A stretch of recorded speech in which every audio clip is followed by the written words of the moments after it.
శతక సాహితీ సరస్వతికి నమస్కారం. తిరునామంబు ధరింపడేని నొసలన్ దిక్పూరితంబైనని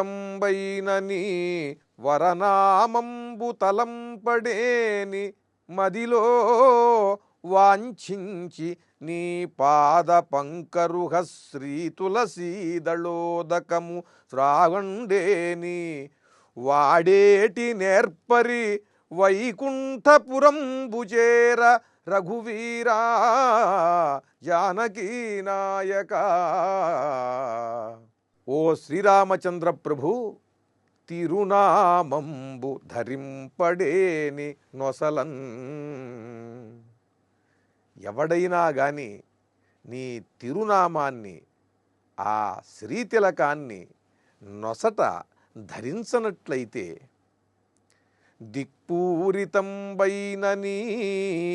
వరనామంబు తలంపడేని, అన్ని దిక్కులయందు కూడా నిండి ఉన్నటువంటి మారుమ్రోగే నీ రామనామాన్ని ఎవడైతే తలపడో, ఎవడైతే స్మరించడో, నీ తిరునామాన్ని నొసట ఎవరైతే ధరించరో, మదిలో వాంఛించి నీ పాద పంకరుహ శ్రీ తులసీదళోదకము త్రావండేని, ఆ శ్రీరామచంద్రునికి పూజ చేసి ఆ స్వామి తీర్థాన్ని ఇస్తారు.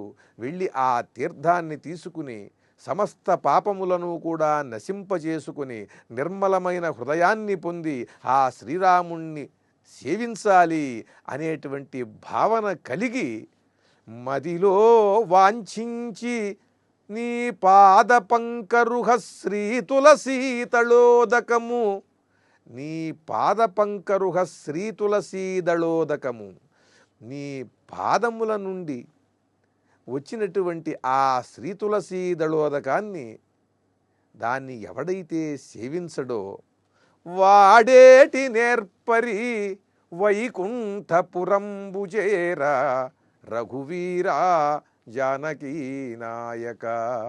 వాడేమి నేర్పరి, ఈ జీవితంలో అనేకానేక విద్యలను నేర్చుకుని ఎన్నెన్నో శాస్త్రములలో మహాద్భుతమైన పాండిత్యాన్ని గడించి భూమిపైన ఎన్నెన్నో మహాద్భుతాలు సృష్టించి అందరి చేత ఔరా ఆహా అనిపించుకున్నటువంటి నేర్పరి వాడు ఏమి నేర్పరి?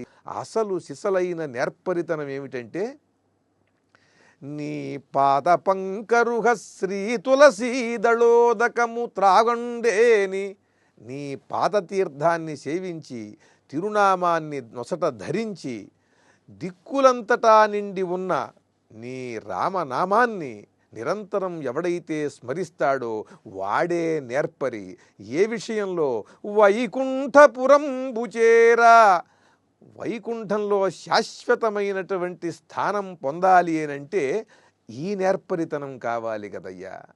ఇవి లేకుండా ఎంత గొప్ప పనులు చేసినప్పటికీ కూడా వాడేటి నేర్పరి వైకుంఠపురంబు చేర రఘువీరా జానకీ నాయక.